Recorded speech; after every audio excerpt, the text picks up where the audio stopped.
Shabbat Shalom. Parashat Vayechi, Yaakov Avinu, à la fin de sa vie, rassemble tous ses enfants. Il a à chacun de quoi leur dire, de quoi les bénir, de quoi les reprocher. Et je voudrais parler de ce qu'il a dit à Shimon et Lévi. Shimon et Lévi, il les a reprochés qu'ils avaient une colère trop grande, et c'est pour ça qu'il a maudit leur colère. Arur apam ki az. Et qu'ils ne voulaient pas être mentionnés avec leurs enfants quand il va s'agir, encore une fois, de colère et de Avera.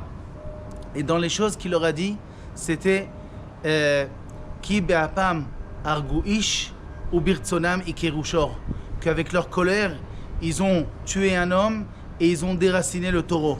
Tuer un homme, c'est qui un homme? C'est le peuple de Shrem, est considéré comme un homme par rapport à la force de Shimon et Lévi. Et c'est quoi? Ils ont déraciné le taureau, ikerushor, le taureau c'est Yosef. Ils l'ont déraciné?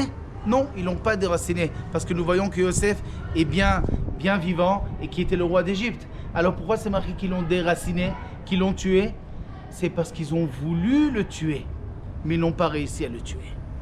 Et pourtant, nous savons que la Gemara dans Kiddushin nous dit qu'un juif, quand il veut faire une Avera, mais qu'il ne l'a pas faite en fin de compte, Akadosh Baruch Hu ne le considère pas comme si qu'il l'a fait. Et pourtant ici, ils ne l'ont pas tué, mais Akadosh Baruch Hu le considère comme si qu'il l'a fait. On a vu un même exemple dans la Gemara Shabbat, le traité de Shabbat, la page 118. Il est écrit là-bas que, au nom de Rav, que si jamais les Bnei Israël avaient gardé le premier Shabbat, aucun peuple aurait eu le pouvoir et la possibilité de nous attaquer. Et comme ils n'ont pas gardé le premier Shabbat, eh bien Amalek, il a réussi à venir nous attaquer après le premier Shabbat. D'où on sait ça? Parce que c'est marqué comme ça, qu'Akadosh Baruch Hu, il a envoyé la manne tous les jours, à part le Shabbat. Et voilà que Moshe Rabbeinu leur a dit, ne sortez pas le Shabbat, il n'y a pas de manne. Et voilà que c'est marqué, Yatsu mina'am lilkot velo matzaou. Sont sortis des hommes pour prendre la manne et ils n'ont pas trouvé. C'est qui ces hommes? C'est Datan et Aviram. Juste après il est écrit, il va y avoir Amalek. Allez prendre de la manne c'est ou déraciner, ou c'est porter d'un domaine à un autre. Et c'est une Avera de Shabbat. C'est la raison pour laquelle il va y avoir Amalek. Amalek a pu se battre contre nous. Et encore une fois, ils ont voulu faire une Avera. Ils ont voulu prendre la manne, mais ils n'ont pas trouvé de manne, donc ils n'ont pas fait d'Avera. Et encore une fois, c'est considéré comme si qu'ils l'ont fait. Comment c'est possible? Et bien dans notre paracha, le Siftei Chachamim nous donne la réponse.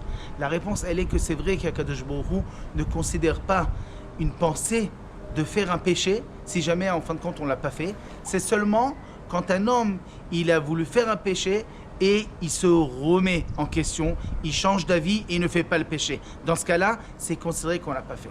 Mais si un homme veut faire un péché, et que quand il n'a pas fait le péché, c'est parce qu'il a eu un empêchement, c'est pas parce qu'il n'a pas voulu le faire.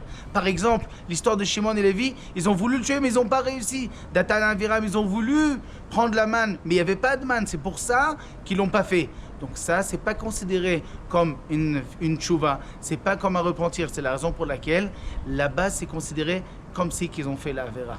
Shabbat Shalom.